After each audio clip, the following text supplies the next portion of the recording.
My name's John, 44 years old. I thought love could be built out of effort. I thought that if I gave enough, repaired enough, endured enough, the house would learn to love me back. I married Marissa 5 years ago.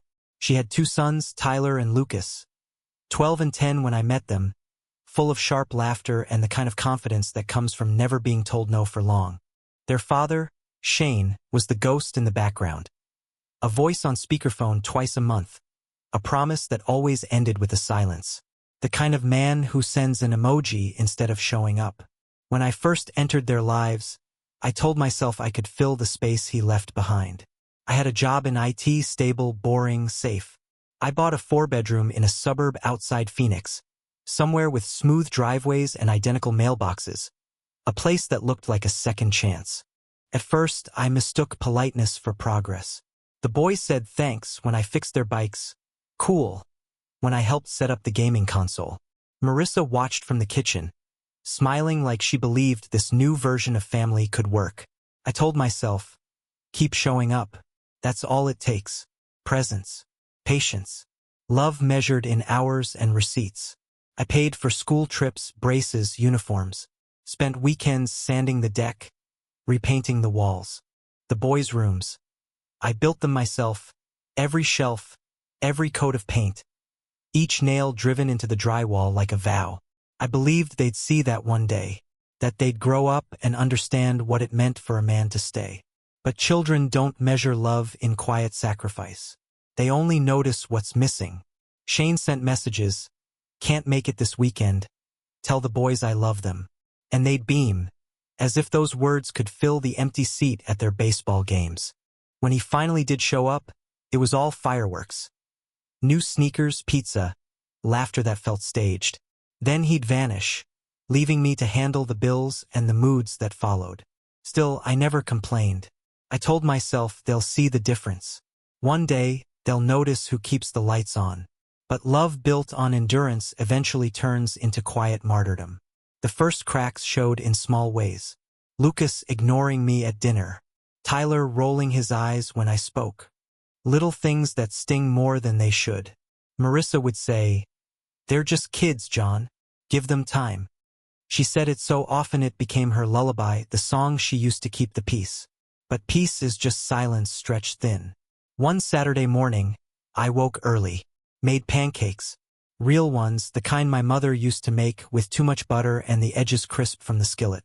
I set the table, poured orange juice, even remembered to warm the syrup. When they came downstairs, bleary-eyed and scrolling their phones, I said, "Morning, boys. Sit down, eat before it gets cold."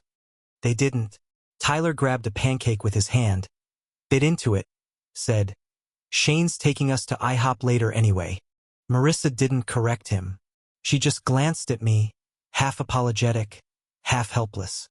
I told myself it didn't matter, that I'd eat mine and clean up the rest. But something in me tightened that day, like a screw stripped of its threads. That's how it was, a steady drip of small humiliations. When the water heater broke, I replaced it. When Lucas got suspended for fighting, I was the one who met with the principal.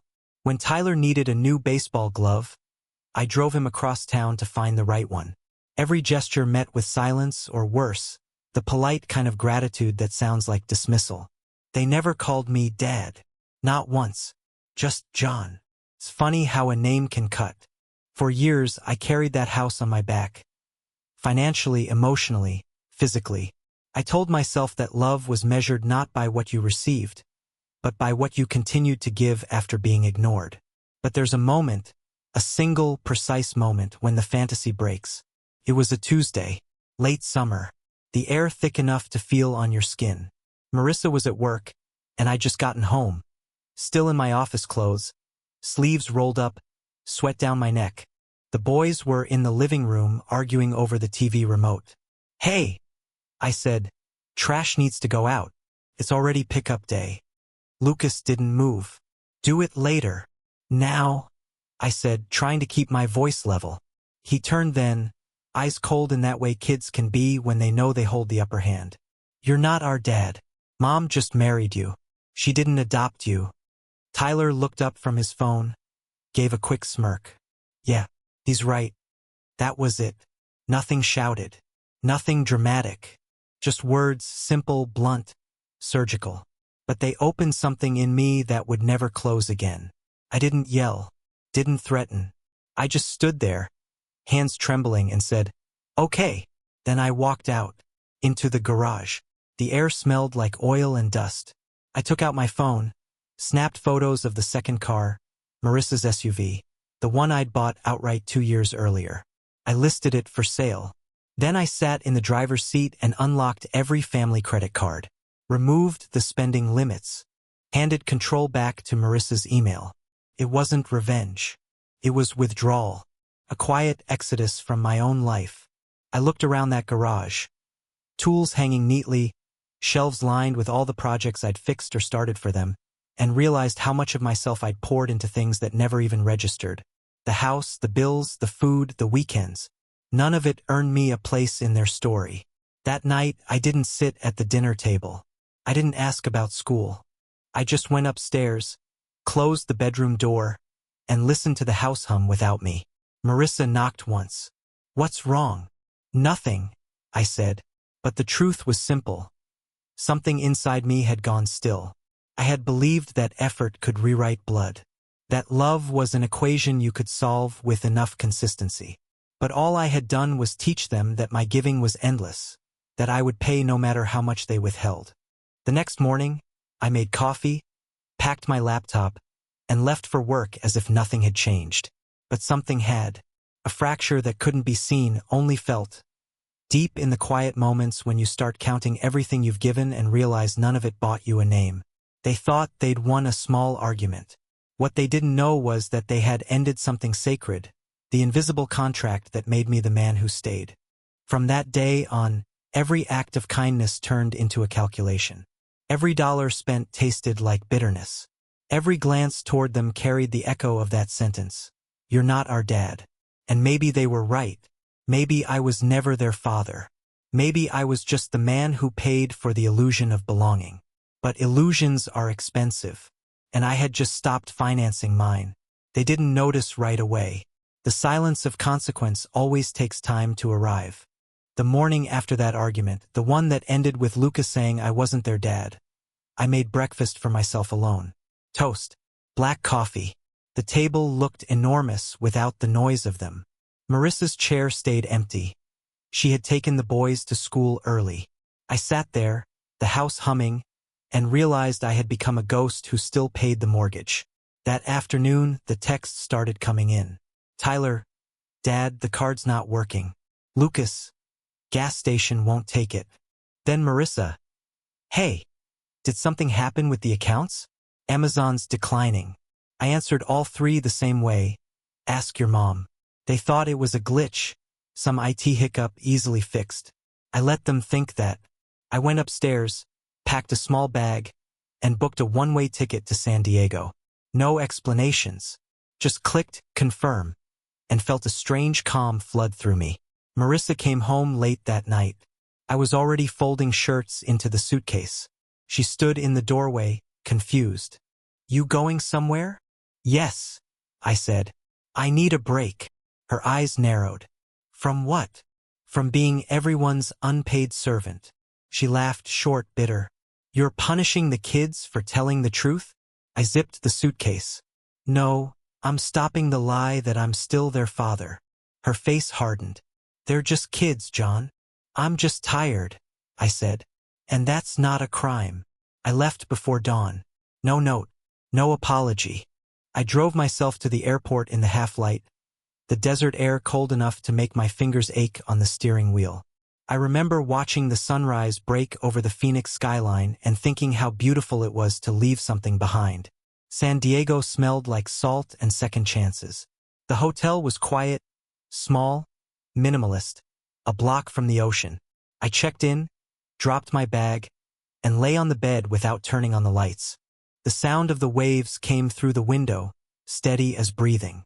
For the first time in years, I didn't have to solve anyone's problem.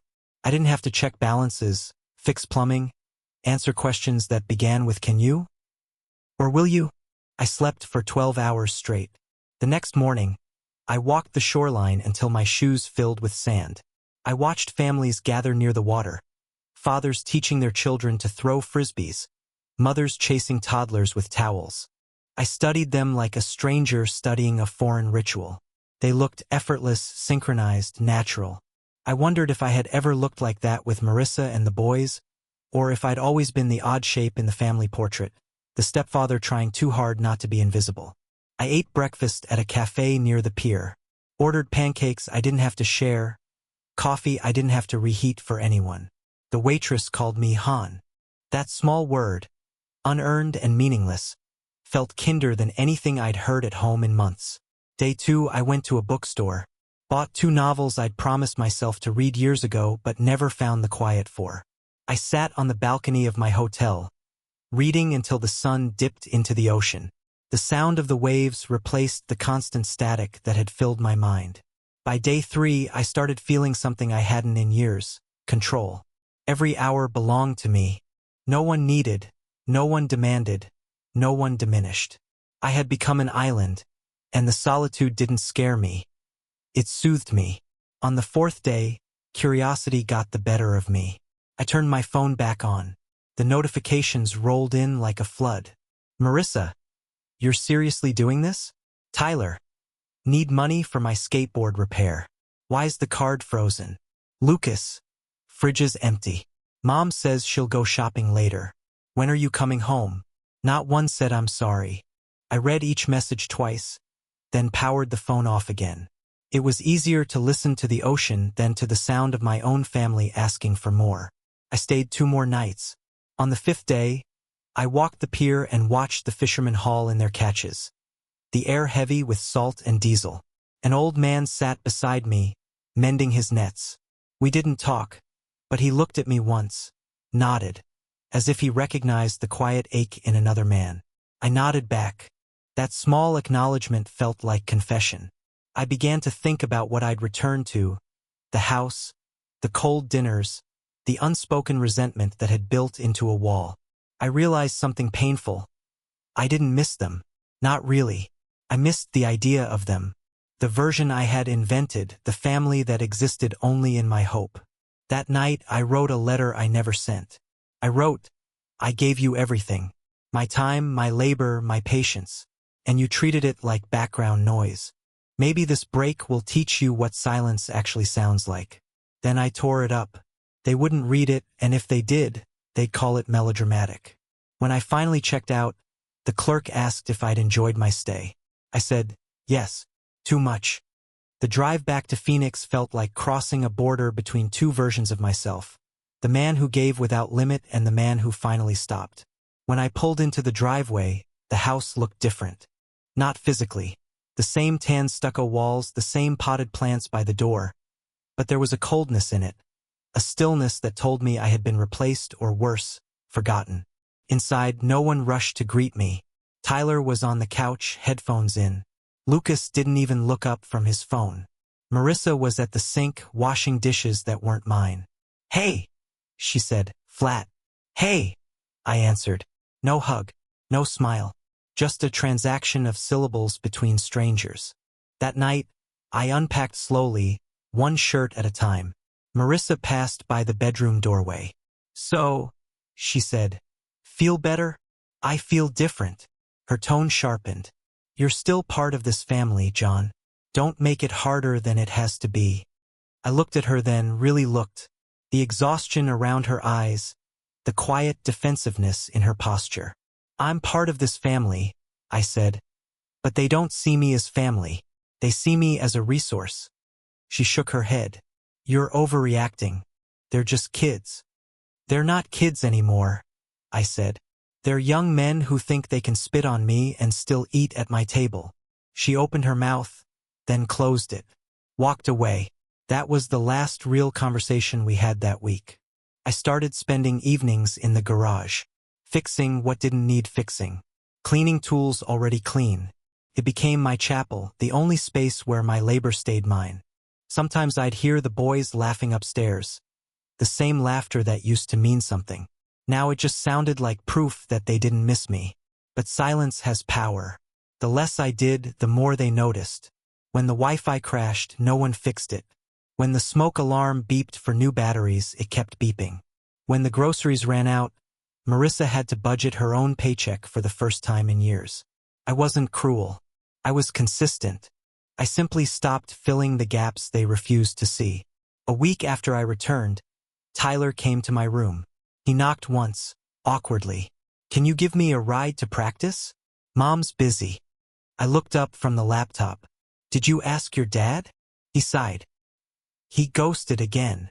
I drove him, not out of duty, out of curiosity. I wanted to see what his gratitude looked like when he had nowhere else to turn.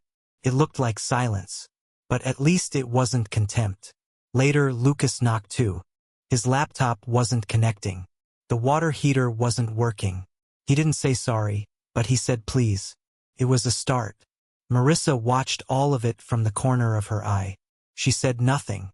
Maybe she was waiting for me to return to the old version of myself, the man who fixed everything before it broke. But that man had drowned somewhere between Phoenix and San Diego. Now there was only this, a man who'd learned that respect isn't a gift you earn by giving. It's a boundary you protect by refusing. I went to bed that night with the windows open. The desert wind carried the sound of the freeway, distant and endless. Somewhere in that noise, I thought I heard peace. For the first time in years, I slept without dreaming. When I came home from San Diego, the house had a new temperature. Lukewarm, cautious, like everyone was testing the air for smoke. Marissa barely looked at me. Tyler and Lucas moved around me as if I were furniture that might suddenly bite. And that was fine. The silence suited me. It was the sound of distance hard-won. The first week, I said little and did less. I went to work, came back, ate alone. The bills still arrived, but I paid only the ones with my name on them. Groceries? Marissa handled those now. Streaming subscriptions? Lapsed. The family Spotify account died quietly one midnight. No one mentioned it, but the next morning I heard Tyler cursing under his breath when his playlist stopped halfway through a song. Little cracks, small inconveniences. That's how a house learns what it's lost. One night Marissa cornered me in the hallway. "You're punishing them," she said. I shook my head. "No, I'm correcting the math. I give, they take. Equation's been unbalanced for years. They're teenagers, John. They'll grow out of it." "I did too," I said. "I grew out of believing respect was optional." Her lips parted, but she couldn't find a counterargument that didn't sound like pleading. She turned away, muttering that I was making things worse. Maybe I was. But sometimes worse is what wakes people up. Days slipped into a new rhythm. In the mornings, I drank my coffee on the back patio, watching sunlight crawl over the fence. No one joined me. The boys used to shout for rides, for cash, for breakfast. Now the only noise was the hiss of sprinklers and the occasional slam of the door when they left for school. The quiet was heavy but honest. I could breathe in it. The second week, Tyler knocked on my door. He lingered in the frame, hoodie half-zipped, eyes darting anywhere but my face. "Can you give me a ride to practice? Mom's running late." "Did you ask your dad?" He hesitated. He didn't answer. I nodded. "Get in the car." The ride was long and wordless. Phoenix heat baked the windshield. The air conditioner wheezed like an old smoker. Halfway there, he muttered, "Thanks." 2 syllables. I nodded once. It wasn't an apology, but it was proof he could feel the absence of convenience. That's where gratitude begins. A few days later, Lucas appeared in the kitchen holding his laptop like a dead animal. "Wi-Fi's down again." "Then call the provider," I said without looking up. He stood there a minute, then sighed. "I don't know how." I took a slow sip of coffee. "Figure it out." He left. 10 minutes later, I heard him fumbling through the router settings, cursing softly. Another small lesson learned in the language of consequence. Marissa watched from the sidelines, her silence a mix of irritation and fear. She wanted the old version of me back, the man who anticipated, provided, and never asked for acknowledgement. But that man had been retired permanently. In his place stood someone colder, clearer, quieter. A man who finally understood that constant giving is not love. It's self-erasure with good intentions. By the third week, the house had changed shape. Dishes piled up longer before someone noticed. The laundry didn't fold itself. When something broke, it stayed broken for a while. I let them live with the noise.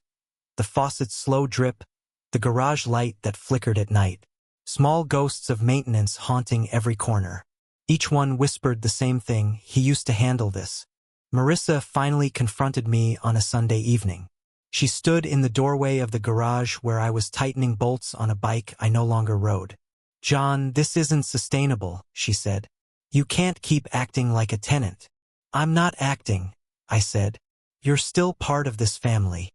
I looked up, met her eyes. "They don't see me as family. I'm just matching the energy." She exhaled hard, defeated. "You're being cruel." "No," I said. "I'm being proportional." That night, Tyler came into my room again. He hovered near the door, uncertain. "Can I borrow your jumper cables? Car won't start." I handed them over without a word. 20 minutes later, he knocked again. "Can you show me how?" I followed him outside, connected the cables, let him see every step. When the engine roared to life, his eyes widened with something close to respect. "Thanks," he said. "Don't thank me," I replied. "Just remember who you ask next time before you tell him he's not your dad." He froze, guilt spreading across his face like dawn. "I didn't. You both did," I said softly. "And that's fine. Just understand that words live longer than apologies." He didn't speak again. But after that night, he started knocking before entering any room. That's a start. Lucas took longer. He tested boundaries like a child pressing a bruise. Sarcasm, eye rolls, little provocations meant to draw me back into the old rhythm of arguments. I refused to participate. Silence became my weapon, patience my armor. Then one afternoon he asked if I could check his math homework. No pretense, no edge, just a question. I helped him, not because he earned it, but because I wanted him to see that respect isn't purchased, it's reciprocated. The boys began to notice the gaps I left. The Wi-Fi stayed broken until they fixed it. The grocery list shortened because I stopped buying snacks. The carpool schedules rearranged themselves like a puzzle no one wanted to solve. They were learning the hard way what invisible work looks like when it vanishes. Marissa and I drifted like strangers sharing a lease. Some nights she'd pour herself wine and sit across from me at the kitchen table, trying to bridge the silence with small talk. "How's work?" "Long day." I'd answer with one-word replies, polite but distant. The more she reached, the more she realized how far I'd gone. Finally she said, "You're shutting us out." I said, "You all built the walls. I just stopped decorating them." The next morning, I found Tyler repairing the garage shelf I'd left half-broken. Hammer in hand, sweat on his forehead. He looked up, nervous. "Didn't want you to have to do it," he muttered. I almost smiled. "Almost. Good," I said. "Keep going." And I walked away. Weeks turned into a quiet truce. I didn't restore the cards. The second car stayed sold. But the tone inside the house shifted. Less venom, more caution. The boys spoke softer, moved slower, measured their words. Respect born of uncertainty, perhaps, but respect nonetheless. Marissa still struggled with the new order. She missed the illusion of harmony, even if it was built on my exhaustion. One evening, she said, "They're changing, John. Can't you see that?" "I see them learning the cost of what they said," I answered. She looked at me with something like sorrow. "Is this really the lesson you wanted to teach?" I thought about it, then nodded. "It's the only one that sticks." Sometimes, late at night, I'd stand in the hallway and listen. The house sounded different now. Less laughter, but more sincerity. The boys spoke to each other in hushed tones, aware I could hear. They didn't know it, but I was listening for something else. The moment when they'd call me Dad without obligation, without need. It hadn't come yet, but patience was one skill I'd mastered. One Saturday, as I was mowing the lawn, Lucas came out holding 2 bottles of water. He handed me one, awkwardly. "Thought you might want this," he said. Thanks, I replied, taking it. He lingered, staring at the ground. I shouldn't have said what I said. The mower engine idled beside us, sputtering like a tired heart. I let his words hang in the air until the silence felt honest. I know, I said finally. Now act like it. That night, for the first time in months, he joined me on the couch. We watched a game in near silence, but it wasn't hostile anymore. It was the quiet of rebuilding, of small truce lines drawn in shared air. By the time autumn arrived, the balance had shifted entirely. I wasn't the automatic provider anymore. I was the quiet center they orbited with caution and, occasionally, gratitude. Tyler asked me once if I could look at his resume for a part-time job. Lucas started leaving his phone on the counter during dinner instead of scrolling through it. Little gestures, but to me they were miracles, the first hints of earned respect blooming out of drought. Marissa watched it all, bewildered. She told me one night, "You scare them a little now." "I used to bore them," I said. "This is better." She didn't argue. She knew the truth. Fear and respect are siblings. Sometimes one has to visit before the other can stay. And so the house grew quieter, steadier. No raised voices, no slammed doors, just the hum of a family learning gravity again. How things fall when there's no one left to hold them up. I wasn't the default dad anymore. I was something rarer, the man whose absence taught them the shape of his presence. Time doesn't heal. It edits, trims the excess, leaves only what matters. The image, the sound, the memory that refuses to fade. Months passed. The house changed tempo. Marissa learned to handle her own bills. The boys learned to handle silence. I watched and waited and let them all find out what life without a default father really feels like. It started with small things. Tyler began paying for his own gas. Lucas stopped asking me for tech fixes and started searching tutorials online. The house became a study in independence born from consequence. Each of them built their own little corner, careful not to step into mine. I didn't intervene. I had spent years holding everything up, now I watched gravity teach them. By winter, Marissa and I barely spoke beyond logistics. Our marriage had turned into an arrangement of parallel routines. She'd leave sticky notes on the counter, grocery day Tuesday. Tyler's game Friday. Dinners in the oven. No hearts, no signatures, just transactions. Sometimes I stared at those notes and wondered if this was what Shane felt when he left. That mixture of guilt and liberation that comes when you finally stop pretending love can be salvaged by endurance. But I didn't leave. Leaving is easy. Staying quietly, intentionally is harder. I wanted them to see the difference between presence and compliance. A father can walk away. A man with boundaries stands still and lets others decide whether they can meet him there. By early spring, the boys had grown quieter too. The hostility drained from their tone, replaced by caution. The kind you hear in people who've begun to understand they might have been wrong. They still called me John, but less often. Sometimes, they didn't call me anything at all, just, "Hey," or "Can you?" said softly, as if the word itself could betray a debt they weren't ready to acknowledge. I could live with that. Silence, after all, was the first honest language we'd shared. The turning point came in late April. Lucas was graduating high school. The photographer came to take senior photos. Marissa tried to make the day festive, new shirt, flowers, a half-hearted attempt at celebration. I stayed out of the way, sipping coffee on the porch, watching through the sliding door. Then I heard him, "Mom, can John come to the photo session?" The words hit me like a quiet strike. Not can Dad come, not yet, but can John come? A request, not an obligation, not a guilt trip, a choice. Marissa looked at him, uncertain. "You sure?" "Yeah," he said. "He should be there." I said nothing, just nodded and went to change.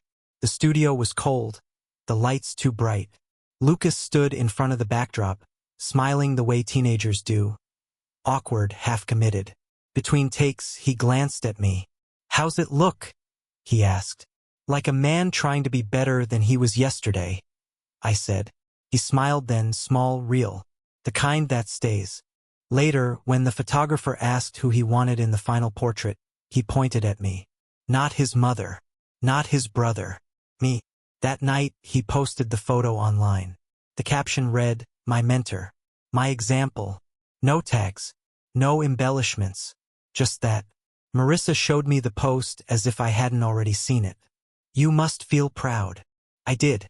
But pride wasn't the word. It felt quieter, humbler, like something that had been earned penny by penny over years of disrespect. I didn't say anything. I just nodded. A week later, Tyler surprised me. He had gotten a part-time job at a local auto shop. Came home covered in grease, smelling of effort. He dropped his backpack on the couch and said, "Hey, can you look at my resume? I think I messed up the spacing." I opened the file on my laptop, corrected a few lines, and handed it back. "Thanks," he said. Then, almost to himself, "You were right about stuff." "What stuff?" "About earning things. About respect. About not expecting people to just do things for you." I nodded again. He waited for more, but I'd learned the power of restraint. Sometimes silence teaches more than speeches. He left the room, and I realized I was smiling. Not because I'd won, but because he'd learned. That was the point all along. By summer, the house breathed differently. Tyler worked most afternoons. Lucas prepared for college. Marissa, though still distant, had softened around the edges. There was less argument, more acceptance. The quiet acknowledgement that we'd all burned something down and built something better from the ashes. One evening, we sat around the dinner table, the first full meal together in months. Spaghetti, salad, a bottle of cheap red wine. The boys ate quietly, no snide remarks, no tension. Just the clink of forks and the low hum of peace. Halfway through, Tyler raised his glass of water and cleared his throat. "I just want to say thanks," he said, "to John, for staying, when leaving would have been easier." Lucas looked up, surprised, then nodded. "Yeah, thanks, Dad." The word hung there, fragile, real, unforced. I didn't react, didn't smile or tear up or make a scene. I just breathed it in the way a man breathes after surfacing from deep water. It had taken years and countless small deaths of pride, but the word had finally found its way home. Marissa reached for my hand under the table. A quiet squeeze. Her eyes shimmered with something that looked like apology. Or maybe relief. I squeezed back. Not out of forgiveness, but understanding. We had both played our parts in the fracture. Now we were both learning how to live with the scars. After dinner, I went out to the porch alone. The air was warm, filled with the faint hum of cicadas. The sky was that bruised violet that comes just before darkness. I sat there a long time, watching the horizon fade. I thought about everything that had led here. The years of giving, the nights of silence, the trip to San Diego, the new rules, the cold distance that had carved room for respect. Every act of withdrawal had felt cruel in the moment, but each one had been necessary. The boys had learned responsibility. Marissa had learned awareness. And me? I had learned that peace is not comfort. It's clarity. Inside, laughter drifted faintly through the window. Genuine, unguarded. I realized I wasn't outside anymore looking in. I was part of it again by invitation, not by obligation. For the first time in years, I felt the weight lift. Not completely, but enough to stand straight again. Later that night, I stood in front of the mirror and looked at myself. Same face, same lines, same tired eyes. But something had shifted beneath the surface. A man who had finally stopped trying to buy belonging had discovered something better. Self-respect that doesn't need witnesses. The next morning, Lucas handed me a card before leaving for school. No envelope, no occasion. Inside, one line written in shaky handwriting. "Thanks for teaching me what staying looks like." That one sentence did more than all the years of "I love yous" that never came. Because it was truth, not habit. When they drove off, Marissa came to stand beside me in the driveway. The morning sun hit her face. She looked older, softer, honest. "You did it," she said quietly. "No," I said. "We did it." She nodded, though we both knew the "we" had cracks in it that might never seal. That night, as I sat alone on the porch again, I thought about the price of respect.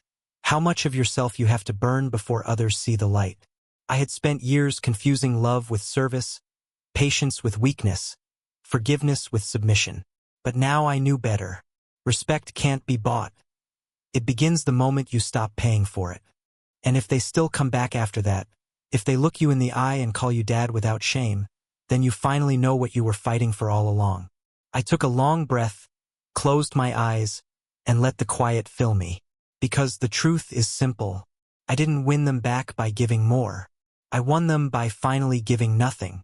And maybe that's the only way love ever learns its own value.